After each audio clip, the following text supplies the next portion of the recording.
Good morning, dear participants.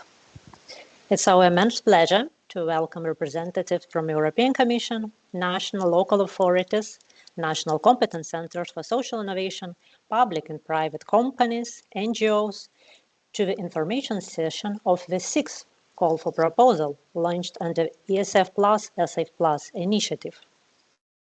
Calls under SA Plus initiatives aim to drive positive change by enhancing employment, ensuring equitable social protection, cultivating skills and adaptive workplace. The ultimate goal of this particular call is social inclusion and improvement of labor outcomes for persons with disability. To achieve it, the call will support transnational project aimed at transferring or scaling up social innovations referenced in the Disability Employment Package.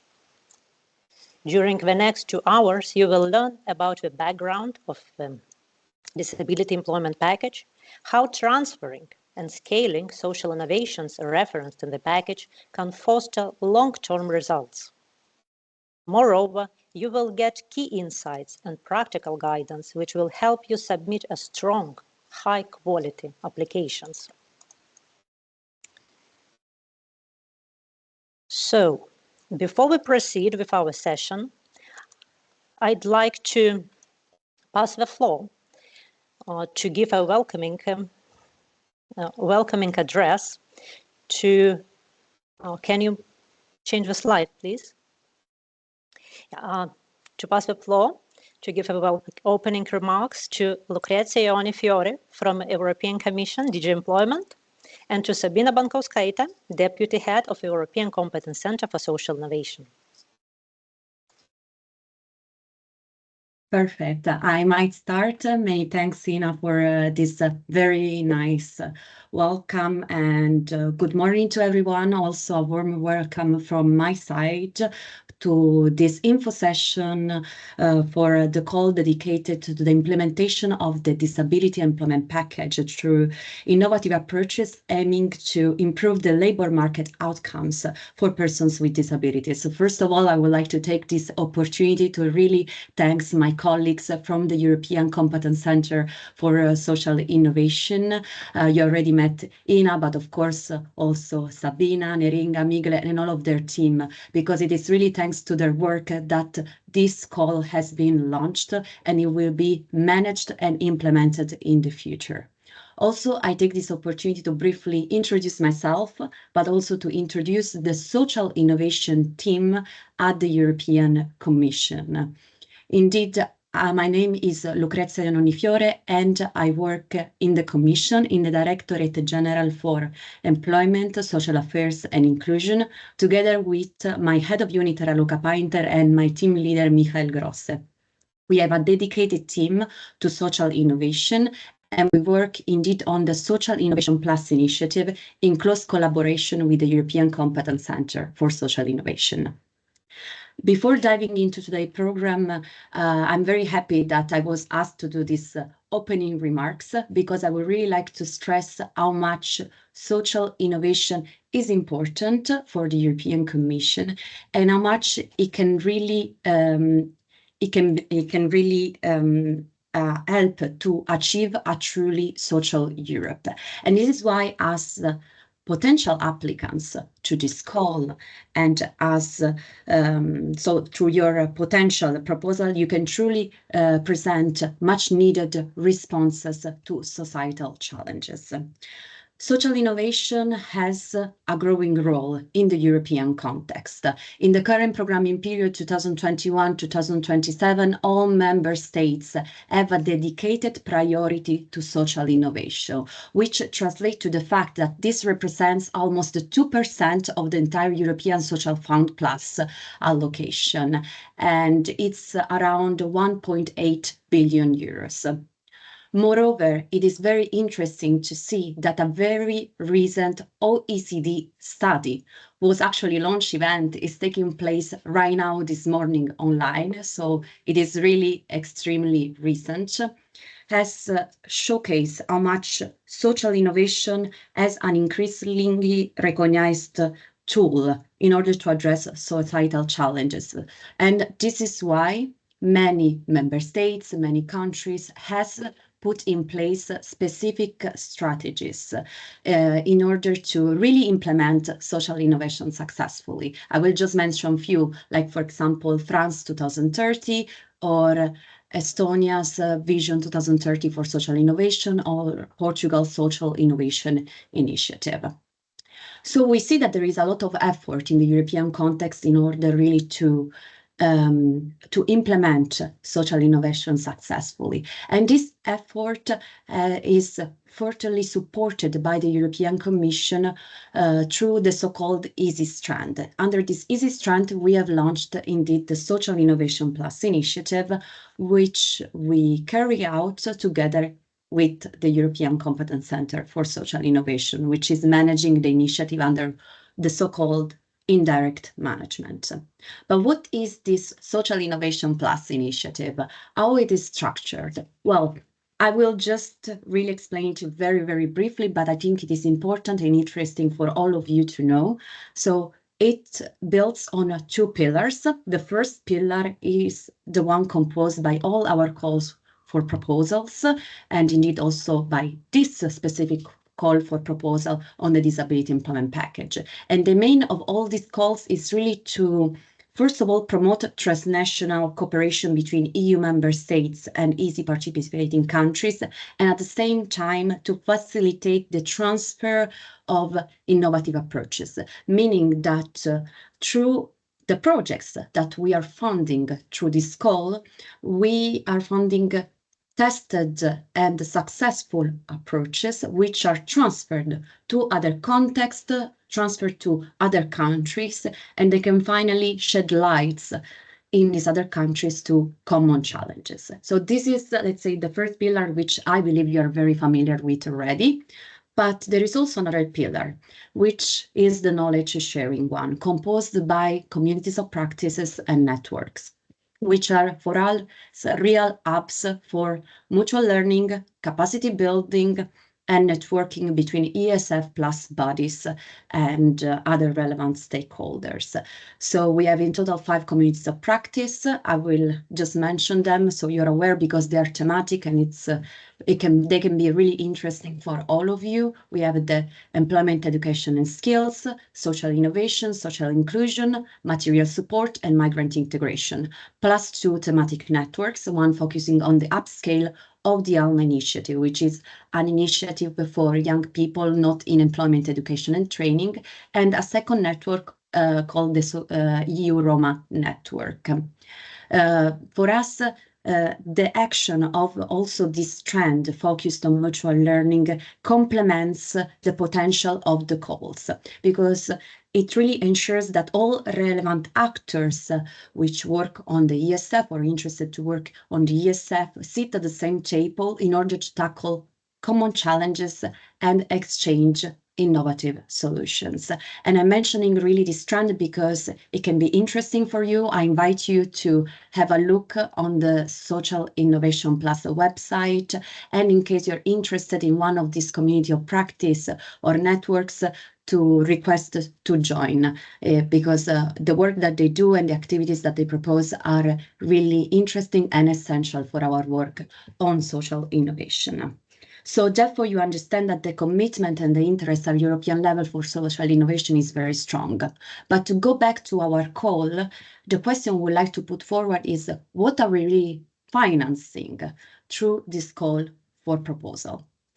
I'll not focus the answer on the disability employment package, because you can see from the program that we'll have a very extensive presentation about this topic by my colleague Monica Chaba, who is really the expert at the European Commission for this topic, and I'm very happy that she's joining us today. But I will focus on the innovative aspect.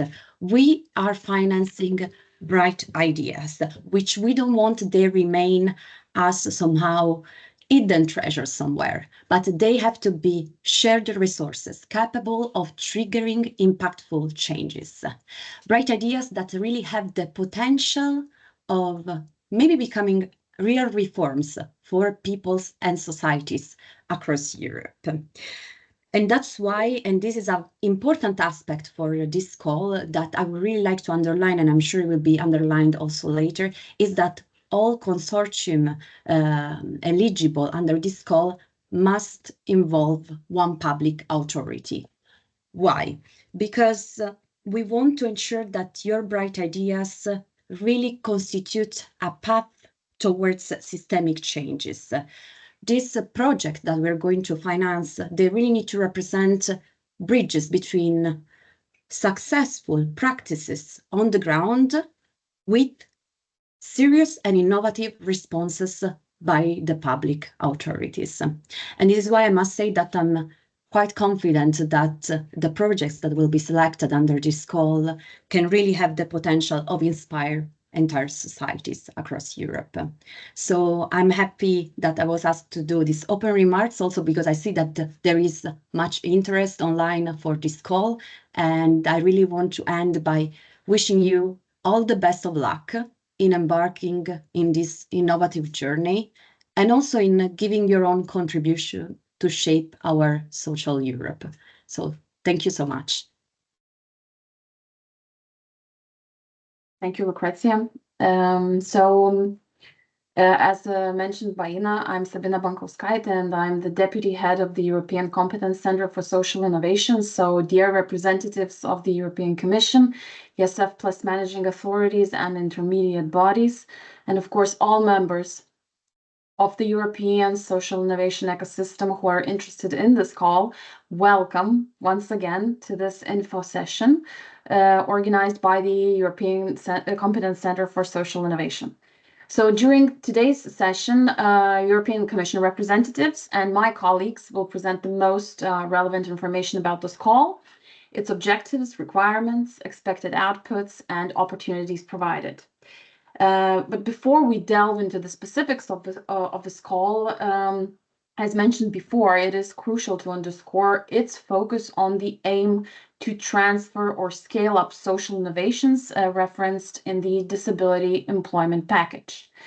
The overall goal is to improve the labor market outcomes for persons with disabilities by providing guidance and good practices for employers, employers associations, and public authorities, by raising awareness about persons with disabilities, and of course by combating stereotypes. So these objectives are central to our collective efforts in addressing pressing social challenges and fostering resilience within EU communities. I firmly believe that by pooling resources and sharing the knowledge we've acquired, we can truly make a difference. And together, we're not just tackling immediate issues. We are actually laying the groundwork for a more inclusive and resilient Europe. With that said, I extend my gratitude to all of you for your participation in today's informational session. And my hope is that you leave with a deeper understanding of the call structure, objectives, and of course the opportunities. So thank you, and wishing you truly time well spent today. So thanks. So thank you, Lucrezia. Thank you, Sabina, for such a warm words of welcome, and of course highlighting the importance of social innovation. Now we're going to proceed with a more practical side of our call and of this event. And as you heard more than once, that this call supports transnational projects which aim at transferring and scaling up social innovations referenced in the Disability Employment Package. But what is actually the package? So I'd like to welcome Monica Haba from the European Commission to unpack the package. And so we can take a closer look at it. Monica, floor is yours. Yes, thank you very much, Ina. Good morning to everybody. And thank you very much for giving me the opportunity to talk about the package. Let me introduce myself first. So I work in DG Employment, Social Affairs, in the unit dealing with poverty, inclusion, child guarantee, and employment of persons with disabilities. This is the file for which I am responsible.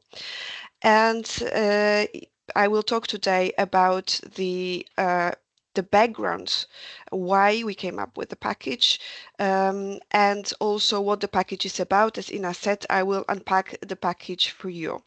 So the starting point for us is the situation of persons with disabilities in the labor market. So on one hand, we have a high prevalence of persons with disabilities of working age. So there are about 51 million people of working age, out of which about 39 million have moderate disabilities and 12 severe disabilities, which amounts to about almost 20%. It's, I think, less than 90% of the whole EU working population. So this is on one hand the prevalence, and then on the other hand, if we can move to the next slide, please. We have, as you can see, not so great labor market outcomes of this particular group. I always like to show the graph that you can see on the left side. These graphs show the evolution of the disability employment gap. The disability employment gap measures the gap in employment between persons with and without disabilities. And I like to use this graph because it presents a flat line, basically. So it shows that in the last decade, we haven't really seen significant change. What it means? It means that about 50%, currently it's 54, but usually it oscillates about 50 persons with disabilities are in employment. And even if they are in employment, persons with disabilities are overrepresented in elementary occupations and underrepresented in sort of professional occupation, the more high-level occupations. Now, the situation is worse for women with disabilities. We have about 48% of women with disabilities in employment, but the most dire situation is of young persons with disabilities. So as you can see, 47 of the young persons with disabilities are in employment, and majority of them are in precarious employment. So they're not in quality employment. They are very often on short-term contracts and not permanent contracts. And the worst of all is the situation of persons with severe disabilities, of which about 30% are in employment, and most of persons with severe disabilities work in so-called sheltered workshops. I will develop the theme a little bit later in my presentation. Another fact I wanted to mention here is inactivity. So we have about 40% of persons with disabilities which are inactive, which means they are not registered with public employment services. They are outside of the labor market statistics. We can move to the next slide. Where I will continue talking about quality employment of persons with disabilities. And 1/3 of persons with disabilities work full-time, and even less of women. This is a general trend for women working, do not work full-time. This is in spite of the fact that when asked if they would want to work full-time, majority of persons with disabilities would say they would want to work full-time, but they don't have an opportunity. And as I've mentioned, a majority of young persons with disability work under temporary contracts, and a lot of persons with disabilities work in sheltered employment where conditions differ. What does it mean? It means that not all sheltered workshops across Europe provide the same or the quality working conditions. Some are not considered employment at all and do not offer employment contracts. We can move to the next slide.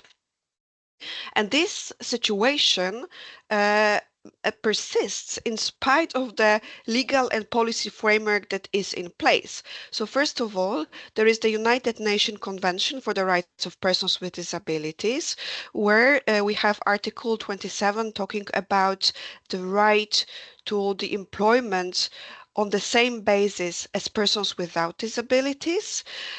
We have Employment Equality Directive from the year 2000, which forbids discriminations in employment on the basis of disability, and which requires employers to put in place reasonable accommodation.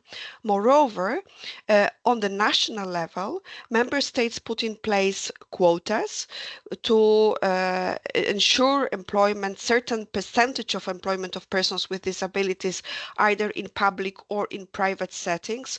More of the member states would have quotas for the public sectors, but there are many who have quotas also for private sector. There are subsidies available, and these subsidies cover wages, but they also cover equipment or work environment adjustments for persons with disabilities.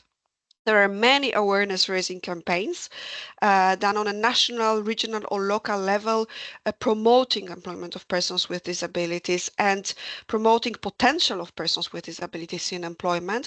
And also there is support for businesses available in many member states. These are either information points, information leaflets, or any other information for the businesses. So these elements exist, but in spite of that, we still have a problem concerning quality employment and high employment of persons with disabilities. And if we move to the next slide, I will tell you why that is. So the reasons for that are threefold. They concerned the employers, they concern institutional context, but also persons with disabilities themselves. So first of all, there is still lack of awareness on the side of employers on one hand the potential of persons with disabilities, but on the other hand on the process. So what they have to do to employ persons with disabilities, what support is available, what is the procedure. They are not aware of that. When we did the evaluation of the Employment Equality Directive, one of the conclusions was that employers are not really aware about reasonable accommodation, what it is, how to put it in place, and what are their roles and responsibility. Also, there is an overall perception of the low productivity of persons with disabilities. There is also this kind of charitable approach. So employers think we absolutely have to employ persons with disabilities because we have to help persons with disabilities. So the approach is not based on what potential persons with disabilities can offer, what could be their contribution to employment, but that we have to offer employment. And then the last but not least is not inclusive hiring process. So even at the beginning of the whole employment, persons with disabilities are disadvantaged because due to low accessibility of employment, they cannot get into the recruitment. The job advertisements are not in an accessible format. The interviews are not in an accessible and inclusive format. So this impedes the recruitment possibilities for them. And then concerning the institutional context, there is limited support for persons with disabilities to access to supporting services. And it's not only that, but this is more the lack of comprehensive approaches where all those supporting services could cooperate together with employers, with employment services, with tax authorities, with all other public authorities. And another one is non-incentivizing and non-flexible disability benefit system. So on one hand, the disability benefit system is not providing the good incentives for persons with disabilities to try to get onto the labor market, but on the other hand, it doesn't give them reassurance that that they can try to get into the labor market and then get back to the disability benefit, because the whole process is extremely cumbersome. So more or less, these are the barriers. Of course, there are many other barriers, but these are the main barriers that we identified. But as you can see, all those barriers are not really linked to the either legislative or policy framework in place. They are really linked to the level of knowledge and level of awareness about what already exists. And that's why when we were developing the strategy for the rights of persons with disabilities, and where we were reflecting on what should be done in the area of employment of persons with disabilities, we decided to come up with something practical, something really focusing on raising awareness, on building knowledge, and on empowering both employers as well as persons with disabilities and other stakeholders to support them in all stages of employment. We can move to the next slide now. So what we wanted to do is to prepare the guidance that would be readily usable and readily applicable by the stakeholders that I have just mentioned, that would provide very practical information on what is the EU policy and legal framework, what are the national policy and legal frameworks. We would also wanted to come up with instructions, so to explain what is your role, what is your responsibility as an employer, at which stage of recruitment or employment process you should act, and what are the model examples. So you do not need, if you think about introducing a process or a measure for persons with disabilities, you don't need to come from scratch, because there are a lot of examples that have been examples that have been developed already in Europe. So you can take this example and try to implement it on your national, regional, or local level. So you can see the unpacked disability employment package. We produced a number of guidelines that are available on the webpage of the package. These guidelines cover all stages of employment, as you can see, from recruitment, through career guidance, through hiring, through provision of reasonable accommodation, through guidance on retention of persons with disabilities in employment, return to work of persons with disabilities who have been out of work due to their disability or illness. And we also wanted to cover alternative employment models. And now I will move to the second part of my presentation, where I will present all the guidelines in detail, because these guidelines are the backbone of our call. And these guidelines will serve, and they are to be replicated on the regional, national, or local level, or scale up. So we can move to the next slide. I will start with the first guidelines. So this one is the toolkit for employment services. We've developed this toolkit with the network of public employment services, which brings together public employment services from the EU. And so this one is directed to employment services, and it has 6 areas of actions. So the first one, it focuses on PES internal measures. So it provides information on the training and recruitment policies, on setting up performance targets. It also focuses on services, how to put in place inclusive and accessible services, such as provision of information, guidance, job placement services, how to create job portals. It also focuses on active labor market programs and how to really make them inclusive and accessible. So the guidance talk about personalized support, self-employment, and entrepreneurship. It also focus on reasonable accommodation. In fact, all of our guidelines focus on reasonable accommodation, but this one focuses on how to already include it at the level of recruitment, how to help companies create reasonable accommodation.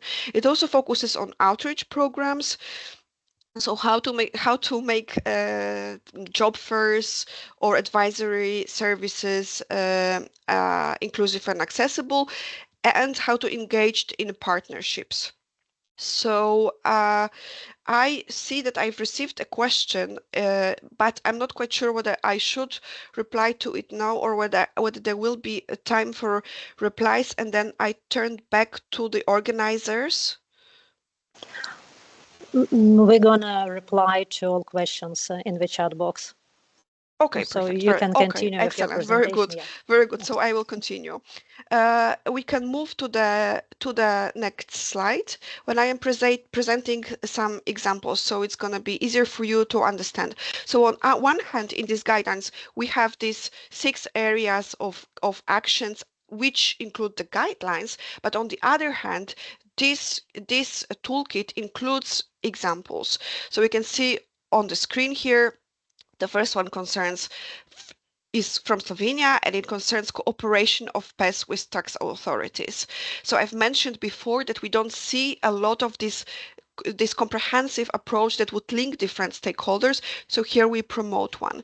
We also present an example from Malta, where the Public Employment Services partnered with an NGO to create a job carving program for persons with disabilities, including training.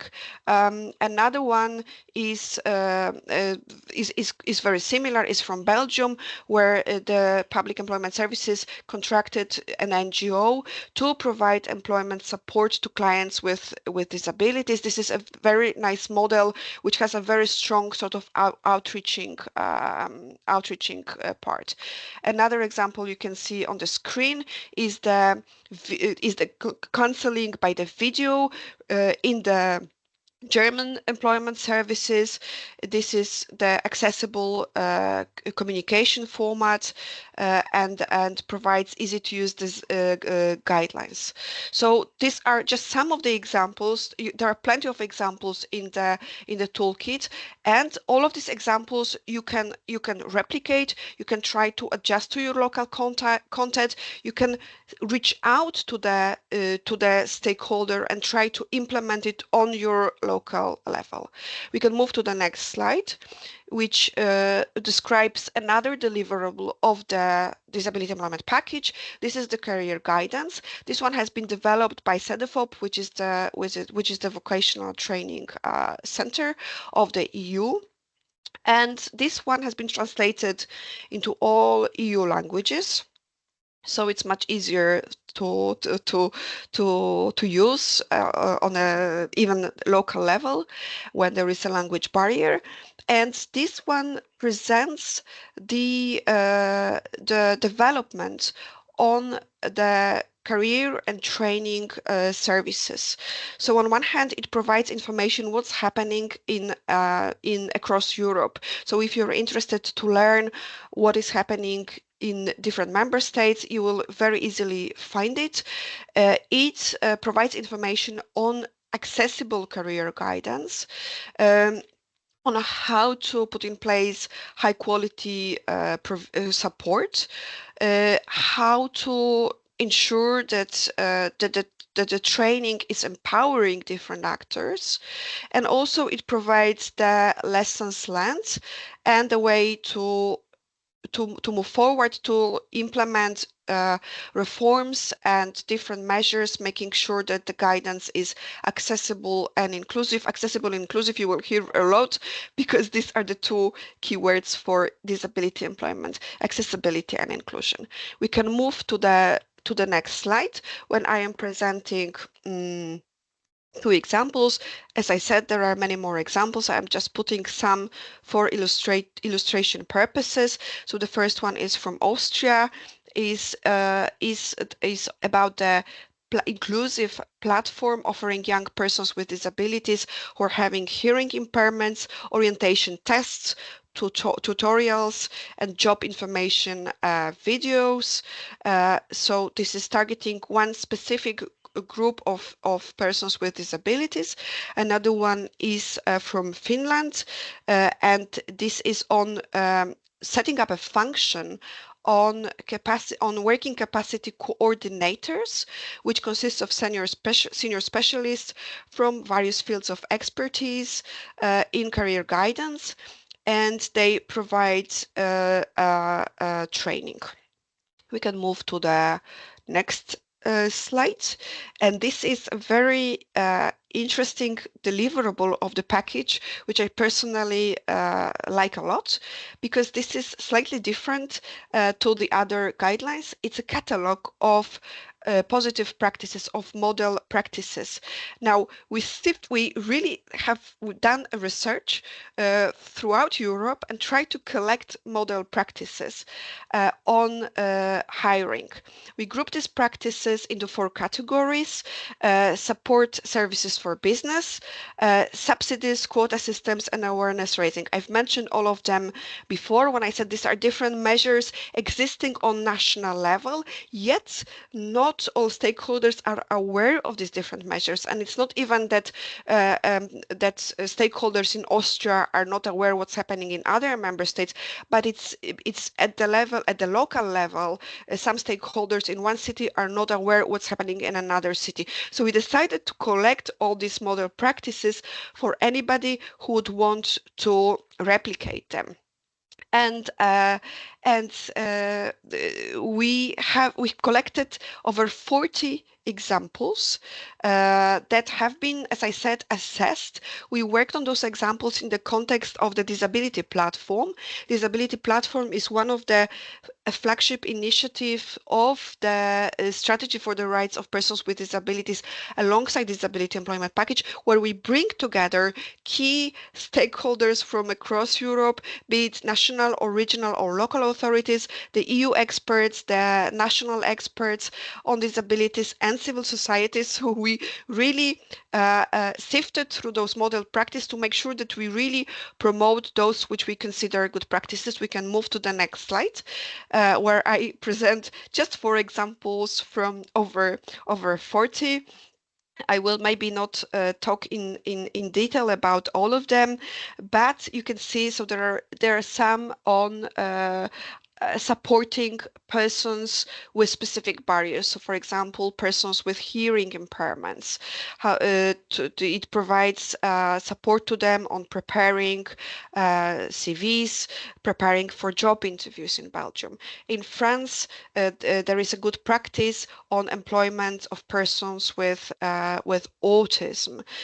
In Luxembourg, there's a dual initiative. It's not only in Luxembourg; it exists in a lot of member states. In fact, it's an initiative that brings together in one day or few hours employers and persons with disabilities, so they could persons with disabilities, they could learn about the job, but also employers have a chance to get to know persons with disabilities and their potential.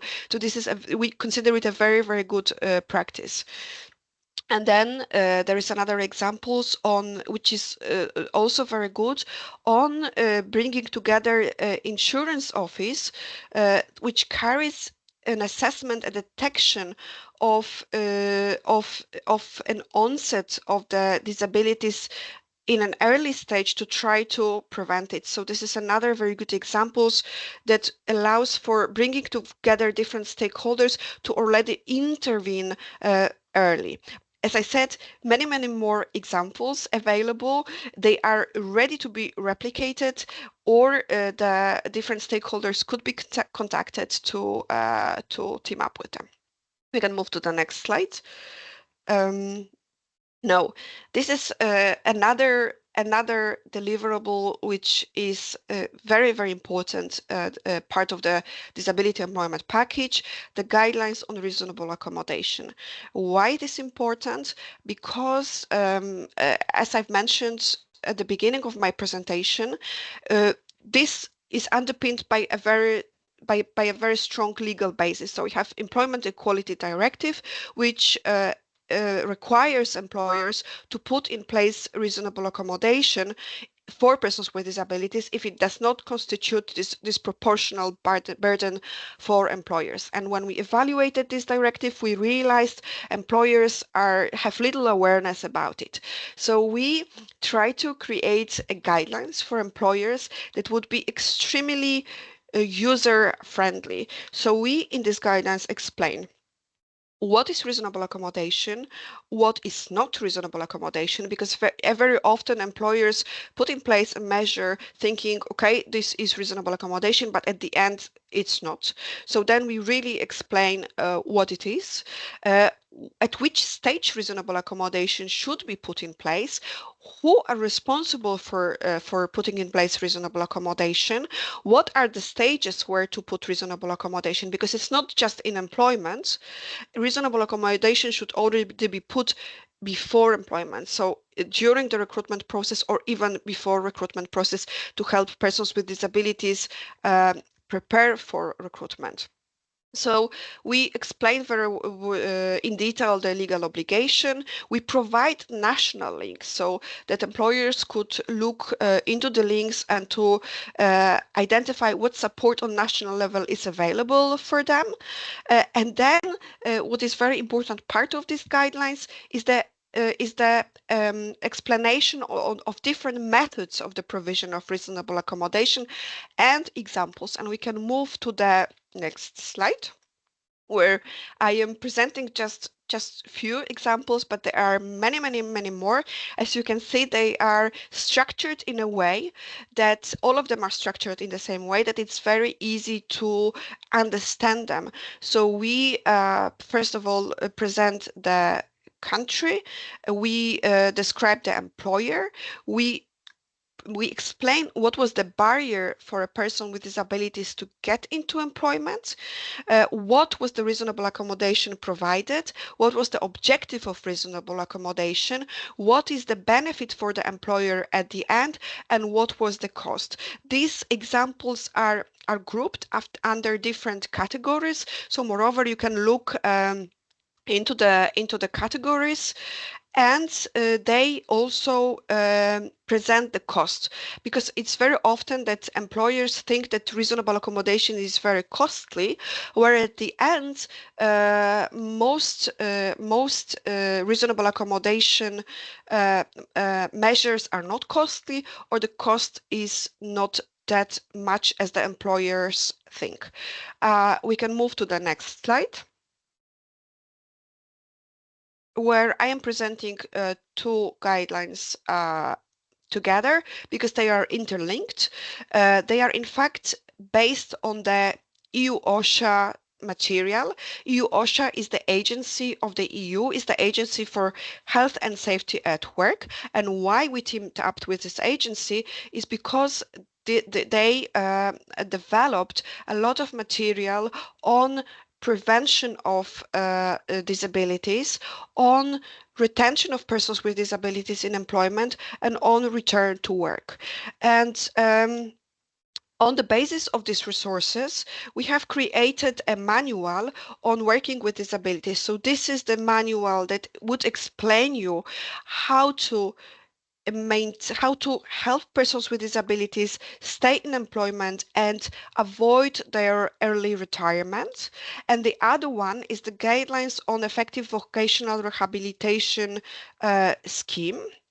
And this one explains on the return to work. Both of these guidelines are very instructional. In fact, the guidelines for vocational rehabilitation schemes is designed in a way that will allow you to identify from the beginning what is your role, whether you're an employer, whether you're a public authority, whether you're a training provider, and then on the basis of your role, it takes you directly to the part of the guidelines that is referring to your role.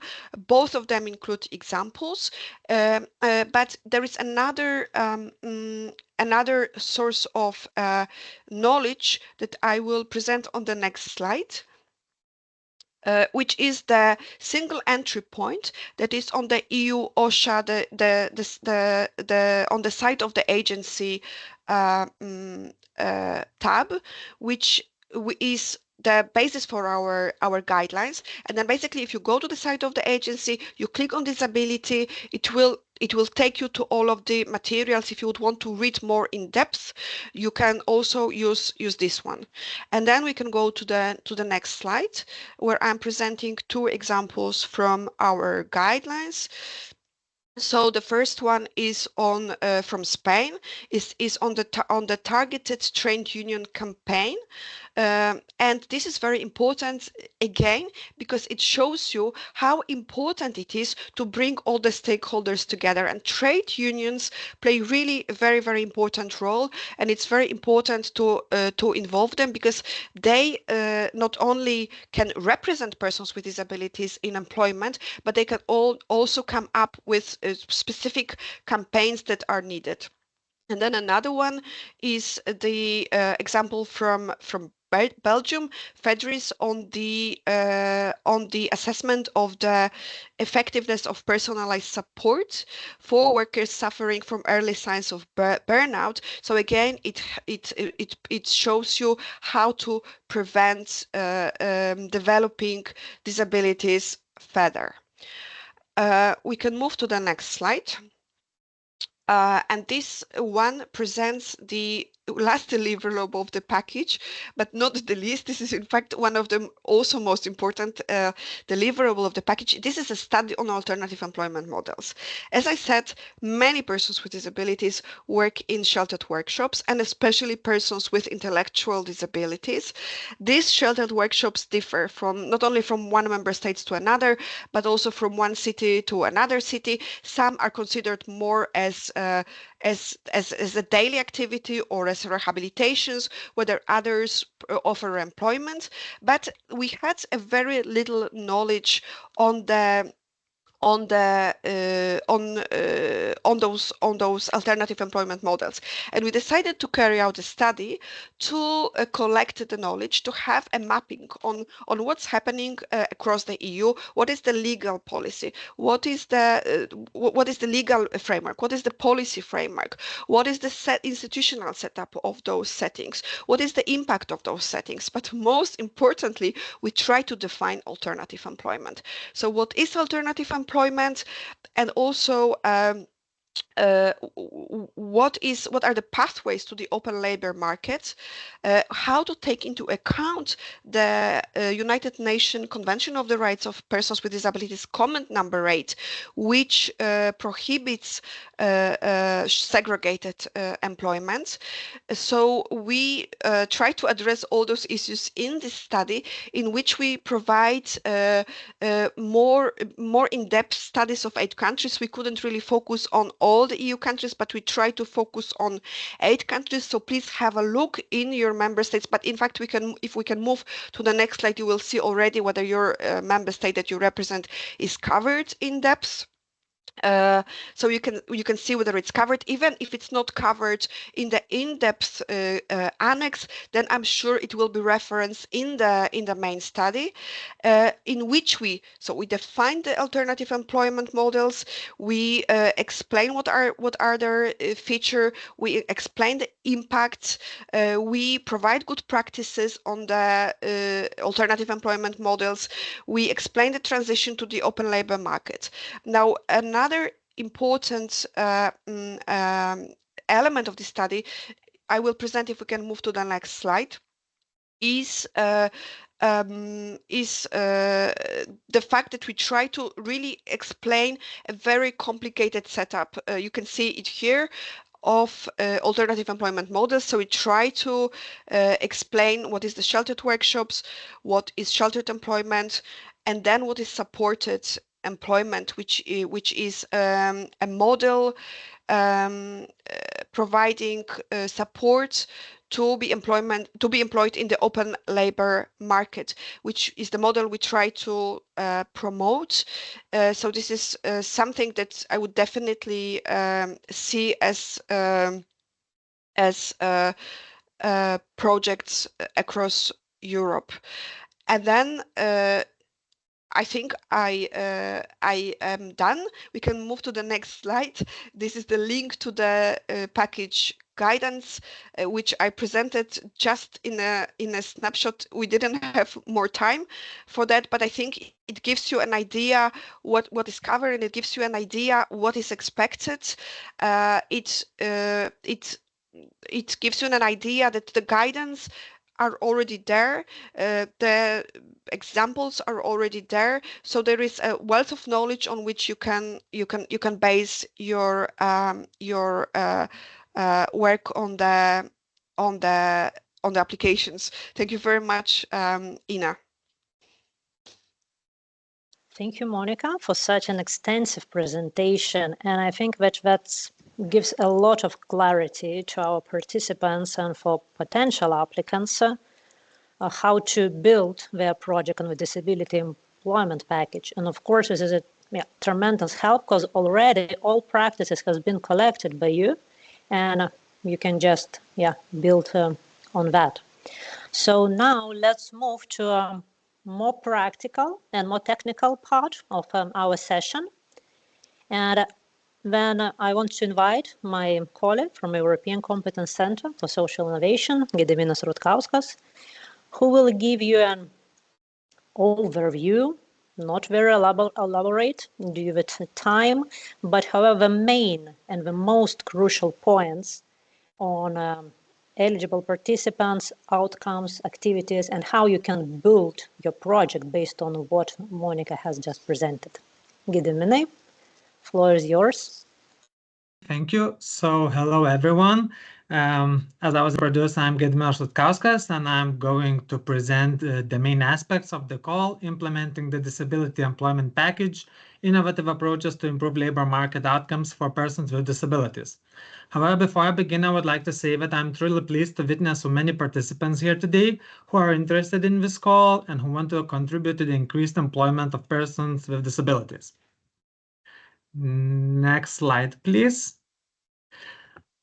I would like to start my presentation with some background information about the Social Innovation Plus initiative, which is providing funding to this call. This initiative, which is part of the European Social Fund Plus, is being implemented by the European Competence Center for Social Innovation and addresses societal challenges in employment, education, skills, and social inclusion. The initiative's activities can be grouped into two main strands, with one promoting the social innovation grants and the other promoting EU-wide knowledge sharing. The potential of social innovation is at the core of this call.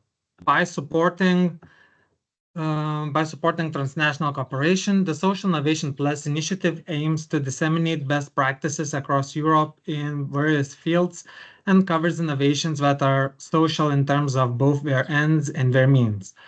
Thus, it acknowledges that social innovation is a collective social process involving the distinctive participation of civil society actors and building new relationships between public, private, and third sector entities, and generates social output and impact in the form of improved services, products, models, social relationships, standards, or policies that create greater social impact than current practices. Next slide. Now let's move on to this specific call. Here is the short overview of the basic elements. So the projects under this call are expected to last between 18 and 24 months.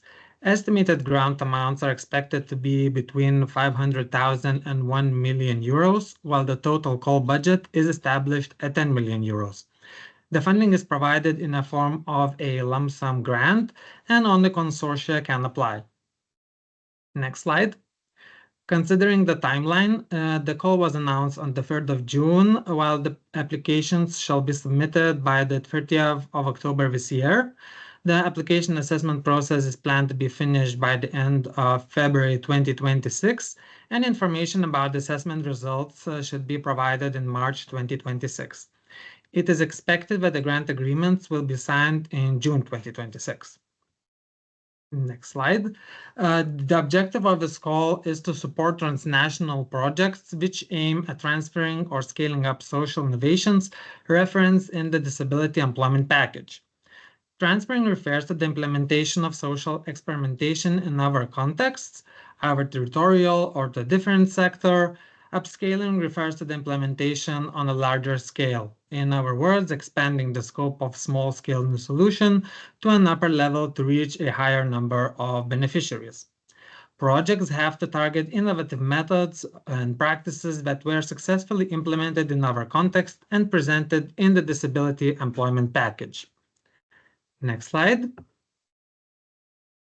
The Disability Employment Package itself addresses 6 topics: strengthening the capacities of employment and integration services, promoting hiring perspectives through affirmative action and combating stereotypes, ensuring reasonable accommodation, securing health and safety at work in case of chronic diseases, work accidents, or disabilities, ensuring vocational rehabilitation schemes, and exploring quality jobs in sheltered employment and pathways to the open labor market.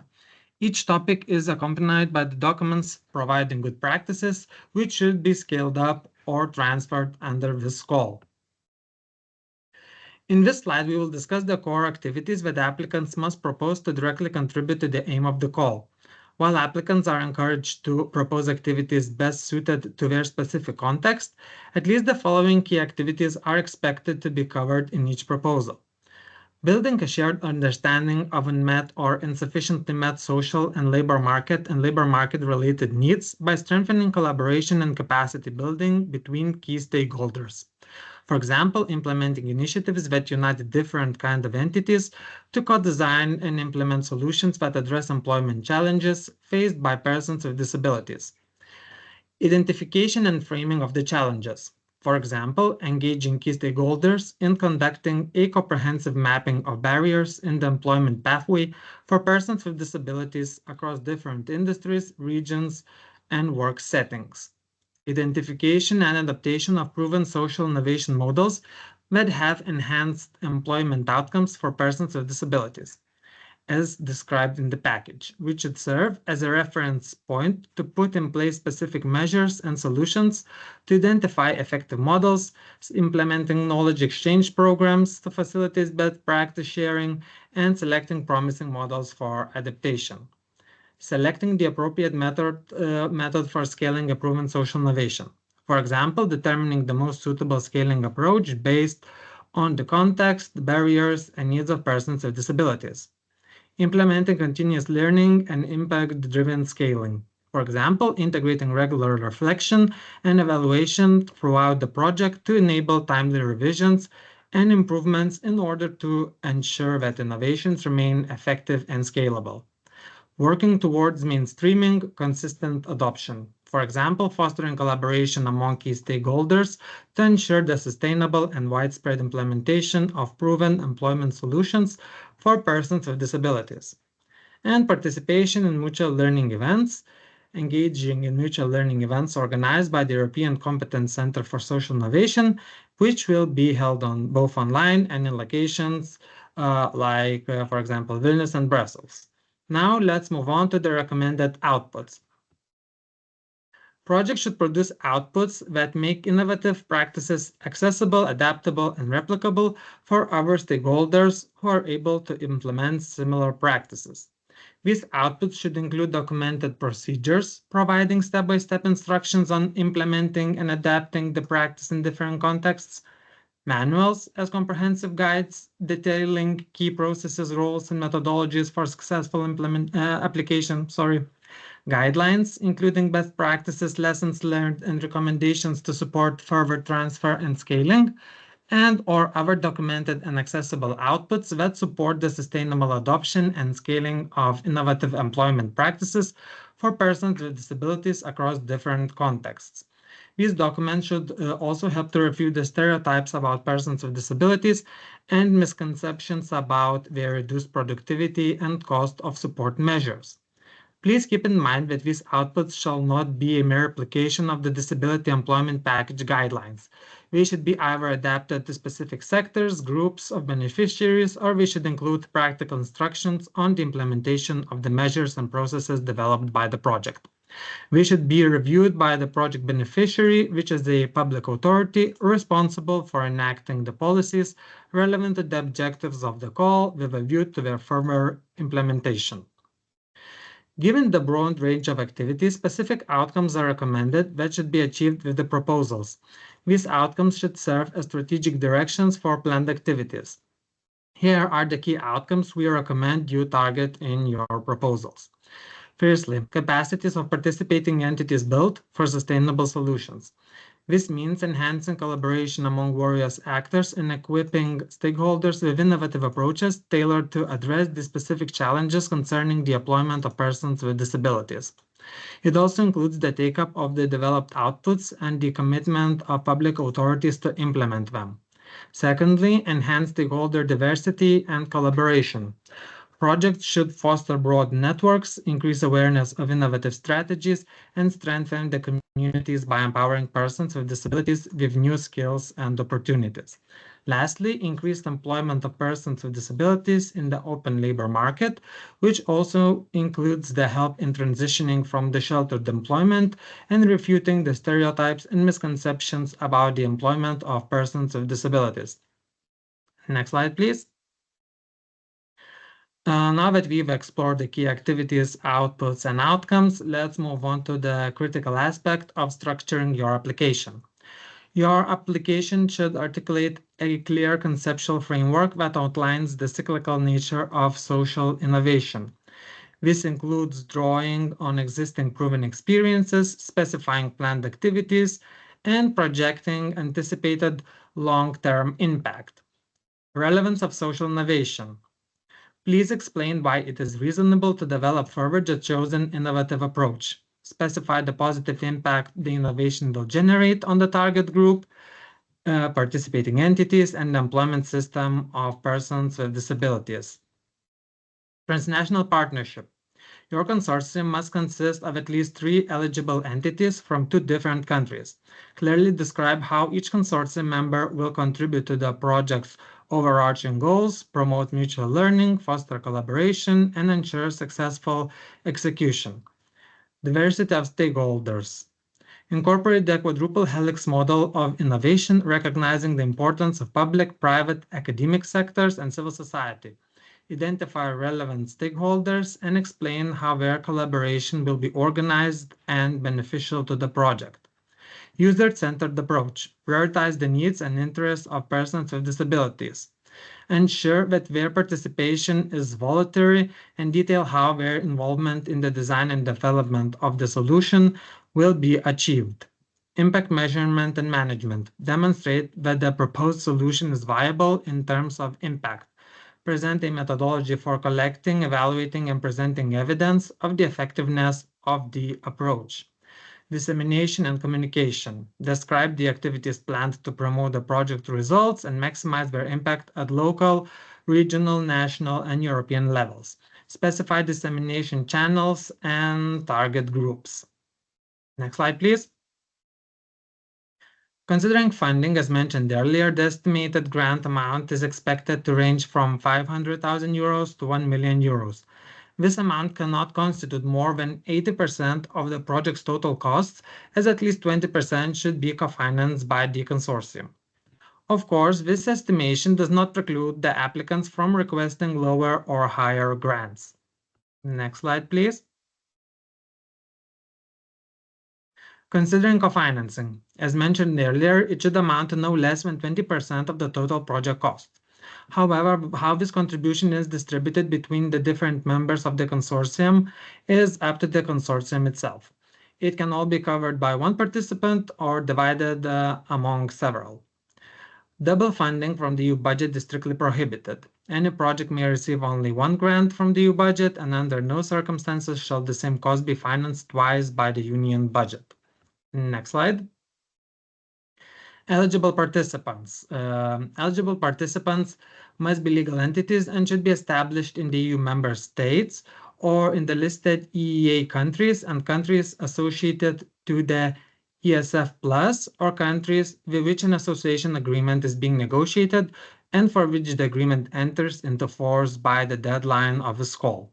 Please keep in mind that national persons cannot be participants and international organizations can only participate as associated partners. Next slide. There is the extensive list of eligible participants, which can be grouped into 5 main categories.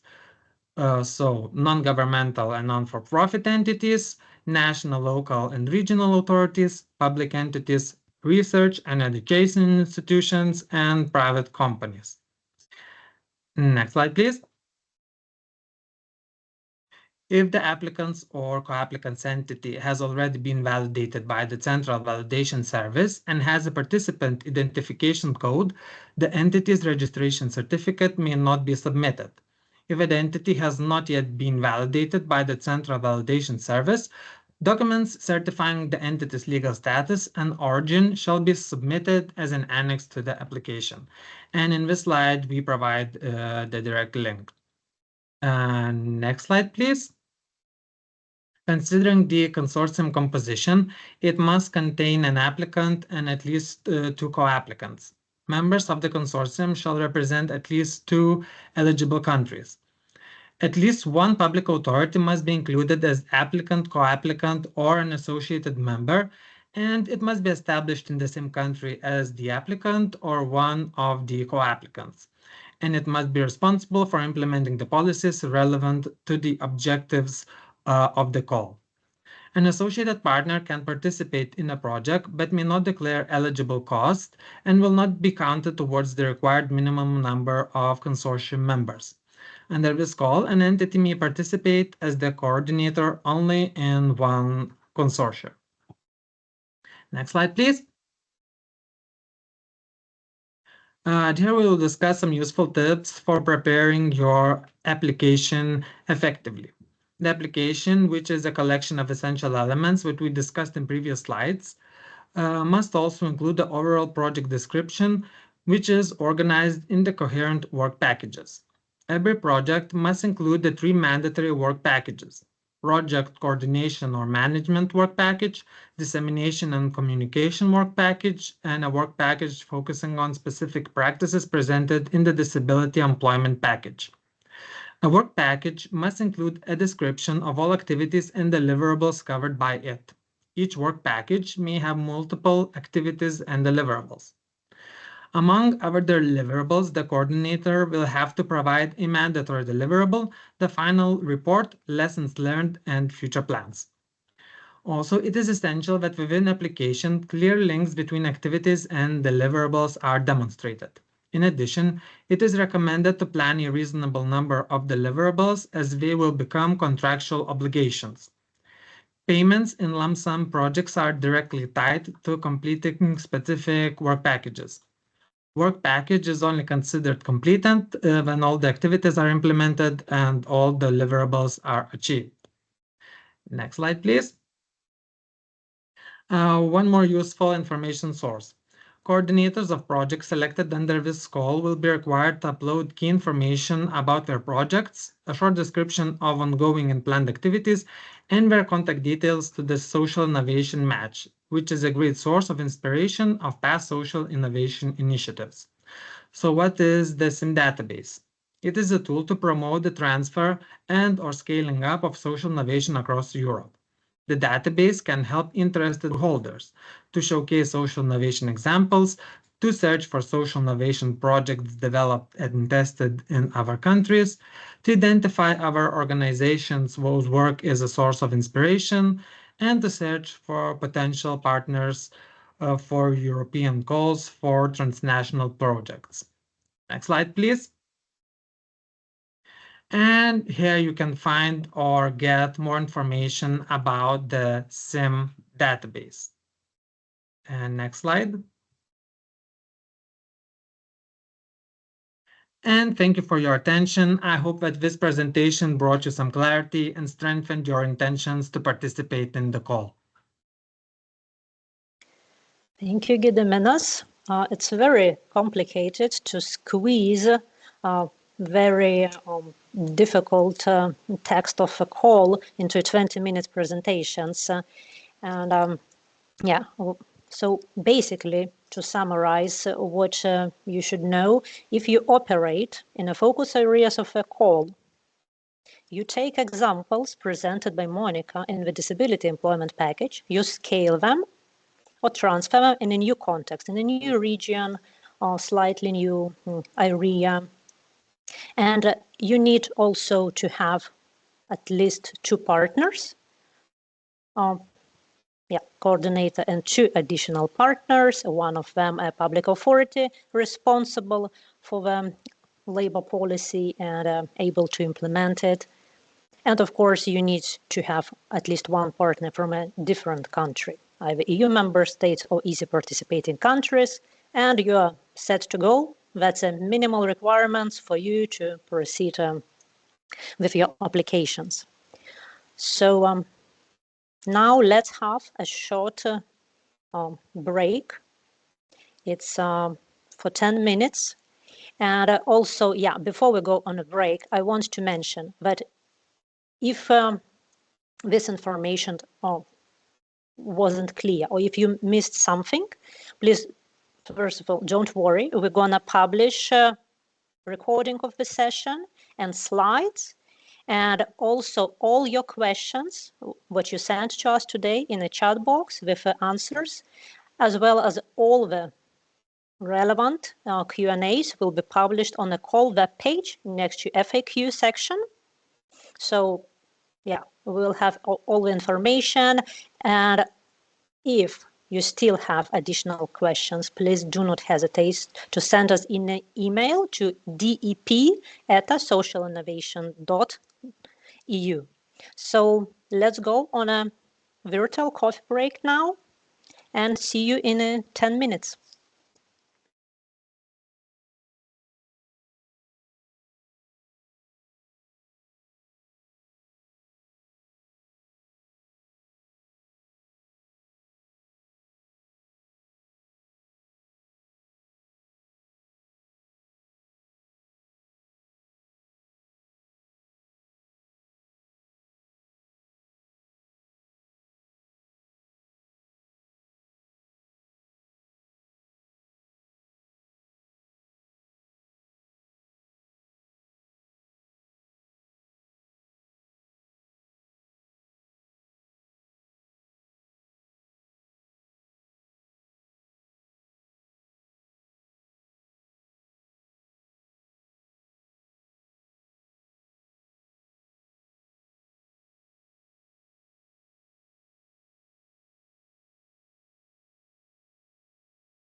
So welcome back, everyone.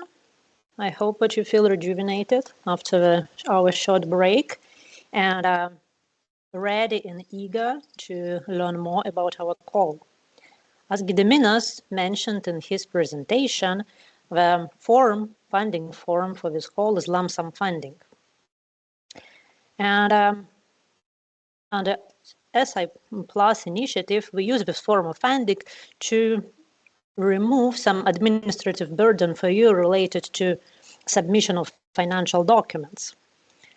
However, if you are used or accustomed to real cost granting, this scheme might seem rather complicated at first, but when you get used to it, you will see definitely its value.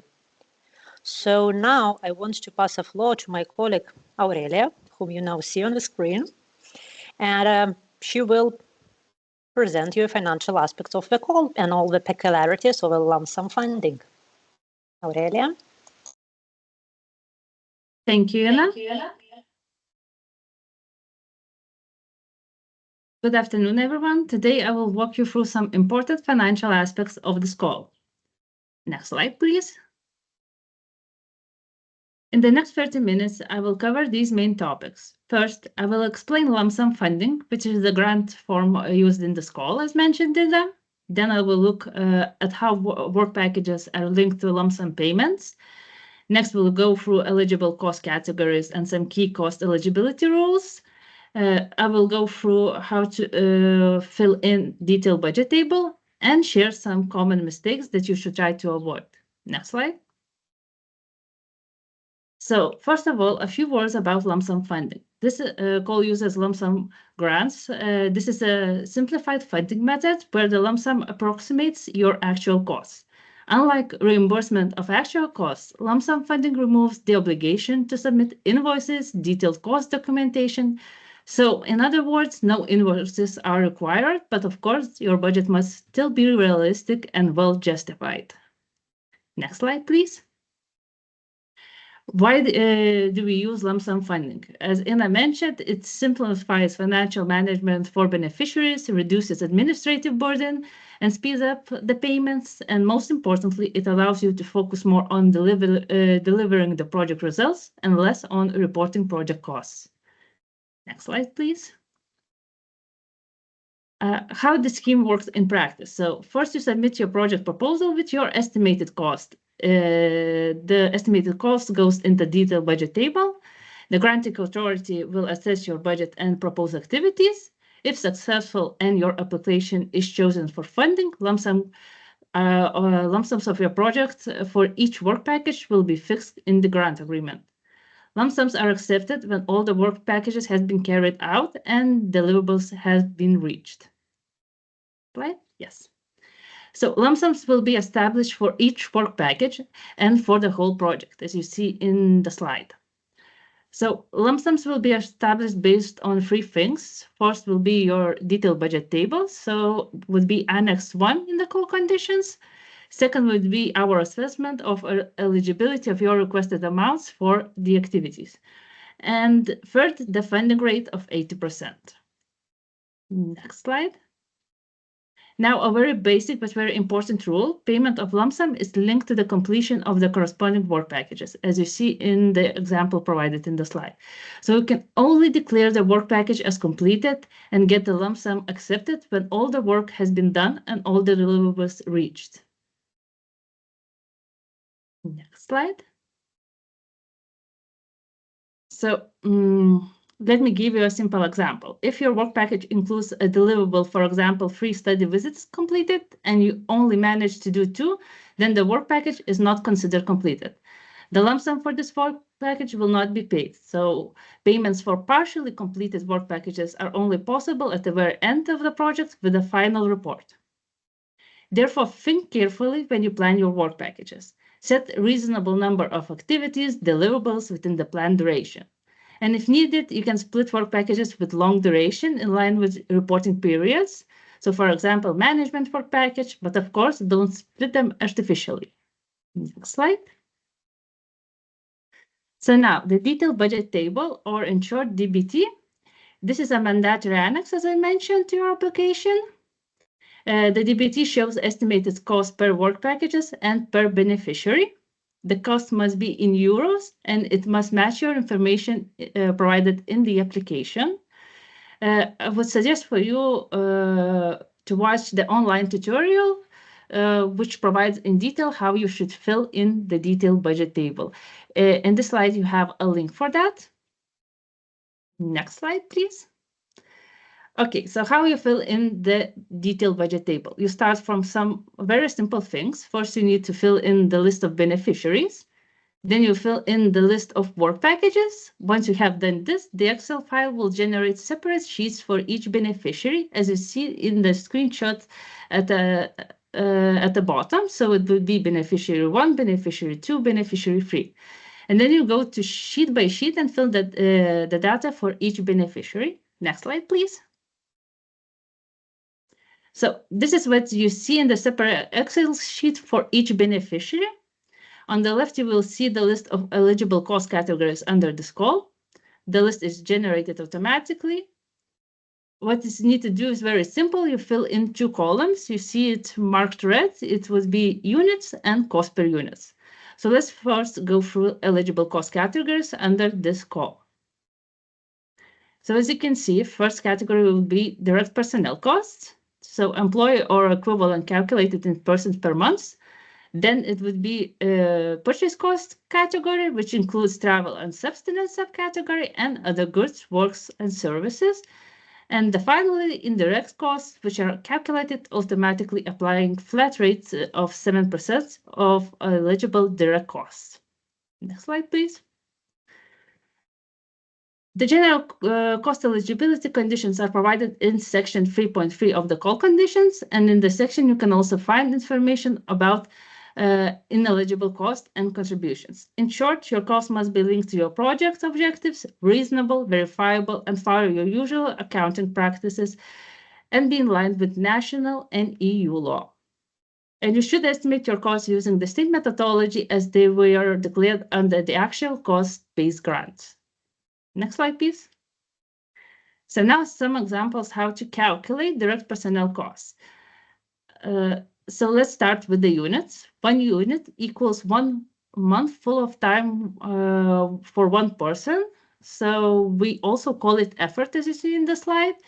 To calculate effort, you take a total number of productive days and divide it by 17,92. This is a number of productive days per month. And please indicate effort for different positions separately. But if you have 2 working people in the same position, you have an example how to calculate it. So let's say go back. So and didn't finish. I will say when to move. So let's say in work package 1, there are 2 researchers. Both of them will work part-time 10 days per month and for 10 months. So you take 2 times 10 days per month times 10 months and divide it by 17,92.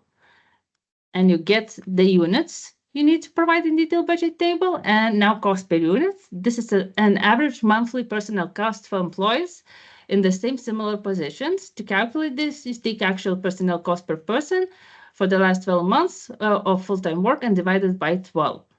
This is also an example how to calculate the average cost when you have for the same position 2 researchers with different payments. So let's move to the next slide.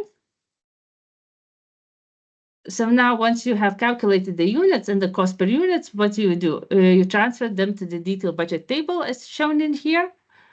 And this column of units, you see we enter 11th, 16, and then the average per month calculated costs. And if you look at the bottom of the table, indirect costs will be calculated automatically in this situation. So next slide. Okay, let me tell you a couple of words about travel, accommodation, and subsistence costs. These costs are calculated using unit costs fixed in the Commission decision C 2021-35. You have in this presentation a link to it. All unit costs cover a return trip, but the distance should be calculated based on one-way distance between the 2 points. Please use distance calculator for this. You also have a link for this. When unit costs are available, their use is mandatory according to the decision. If they are not mentioned in the decision, actual costs may be used. In the application, you must present travel information. So it's important to provide number of travel participants, travel duration under relevant work packages. Next slide, please. You can see in this slide, in detailed budget table, you have a sheet called travel costs. This is a travel cost calculator to help you calculate the cost of your travels. You check from the drop-down list for package, beneficiary, right destinations, how many days and how many persons. And in the summary table, they will calculate the average for each work package and for each beneficiary, and then you will transfer that data to the beneficiary 1, 2, 3 in relevant work packages. That's okay. Next slide. So one more eligible cost category is other goods, works, and services. The most important point here is if you are a contracted body and you are obligated to follow national law on public procurement, purchases between beneficiaries are not accepted. This means you cannot buy services from project partners. Your partner can work in project and declare their salary. That will be eligible cost, but you cannot buy services from your partner. So to justify purchase prices, go back. Yes, thank you. You can choose between best value for money and lowest price. This is up to you. Please note, if several services are purchased, the cost per unit is calculated as average cost of all items, and the number of units equal number of items. You can see an example, and you can move to the next slide. You'll see how it's represented in the detailed budget table. It shows two and average cost of the two services. Moving on then to the next slide. Okay, so for the projects with durations of 18 to 24 months, you will receive initial pre-financing of 50% after signing the grant agreement and submitting all accession forms.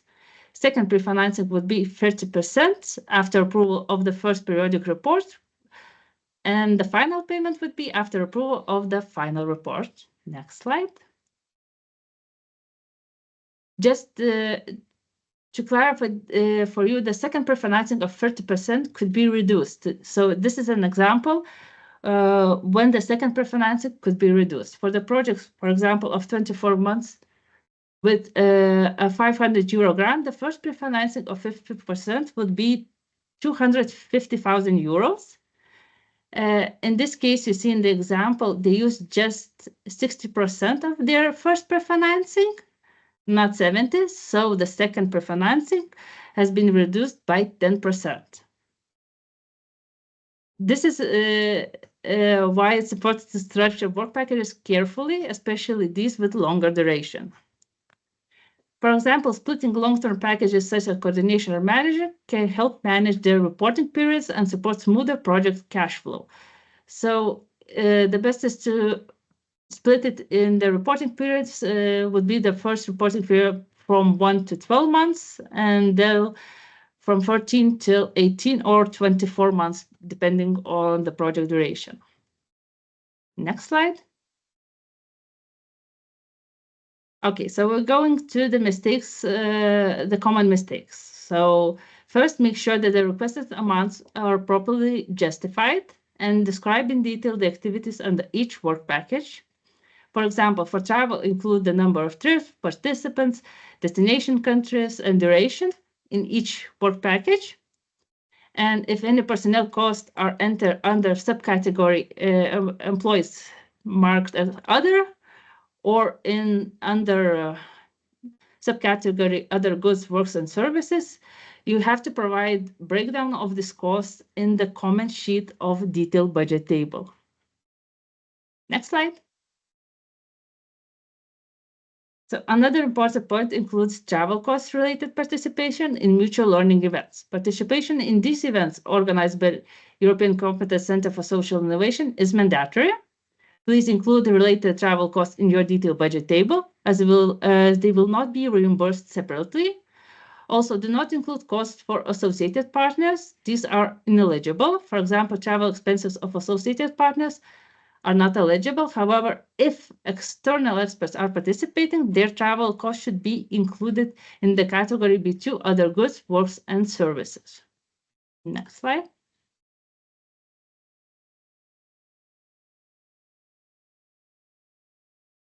So, and here is one more point to keep in mind.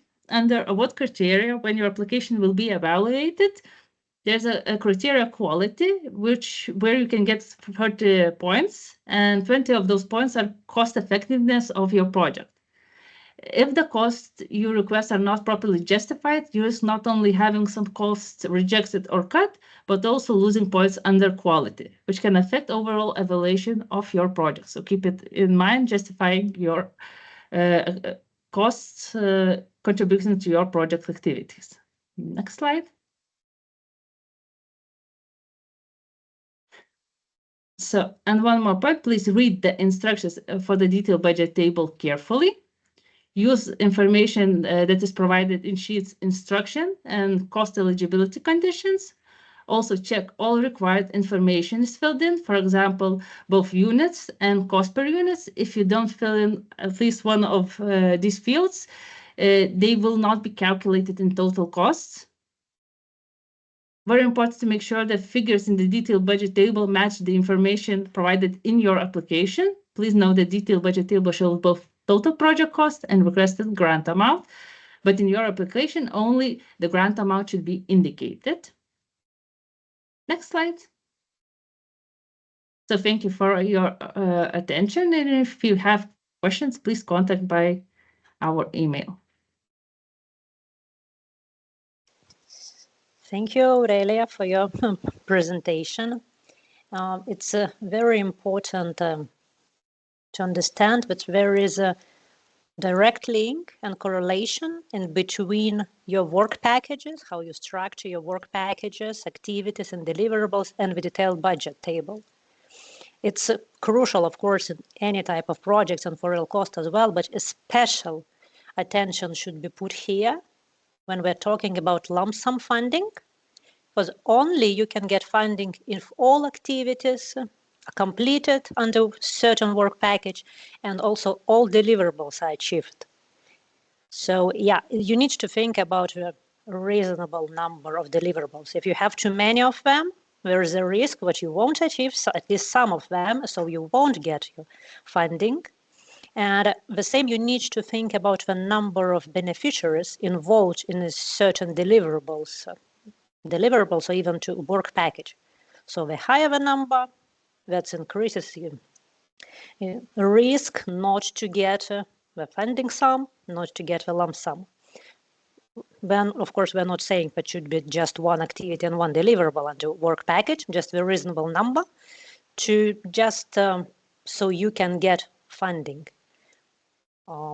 after a certain period. And also you need to think about the timeline of your project.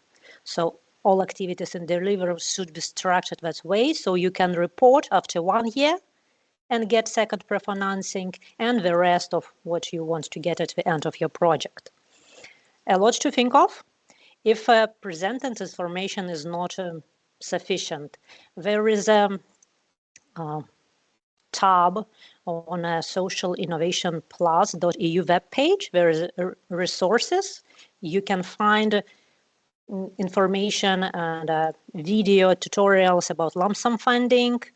Also, we're gonna publish more detailed information next to FAQ.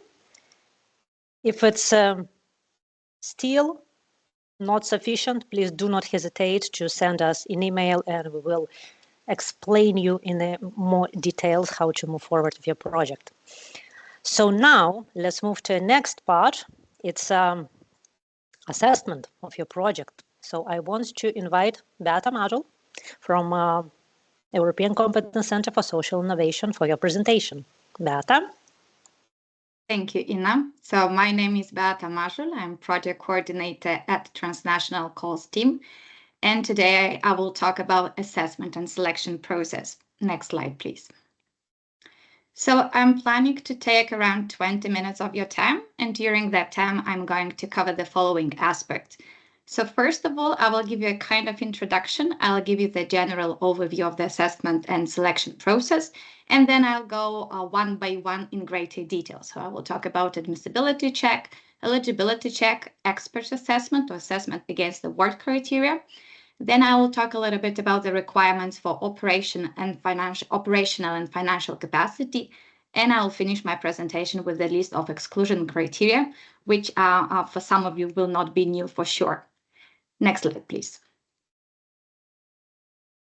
So this graph depicts the overview of the whole assessment and selection process. So as you can see, everything starts from admissibility and eligibility check. So admissibility and eligibility check is conducted to verify compliance with very formal requirements laid down in the call conditions. And applications which are found admissible and eligible then proceed to the expert assessment, also you can call it assessment against award criteria. So at this stage, your project is being evaluated in more depth, and the quality of your project idea, of your planned utilization is being assessed by the experts. Once admissibility and eligibility and expert assessment is over, then project selection committee makes decision and recommendations regarding projects to be funded. And then the final decision is made by the director of the granting authority. So this is a decision regarding the projects to be funded and the grant amounts allocated to them. And then we sign a grant agreement, you start implementing the project and monitoring your activities and deliverables. So simple as that. Now let's probably go one by one to give you a better picture of what each stage involves and is all about. Next slide, please. So admissibility check. Next slide. So to be admissible, an application must be readable and accessible. Secondly, it must be complete and contain all the requested information. Here I would like to stress one very important thing. So only the information which we ask you to provide in the application and only information which we ask you to provide in mandatory and supporting documents will be taken into consideration during the assessment of your applications. And the third point, your application must contain all mandatory annexes and requested supporting documents. At this stage, I would like to draw your attention to Annex 4, which I personally find very useful document. Annex 4 to the call condition is the document which provides you a checklist for the documents which need to be submitted depending on your role in the project.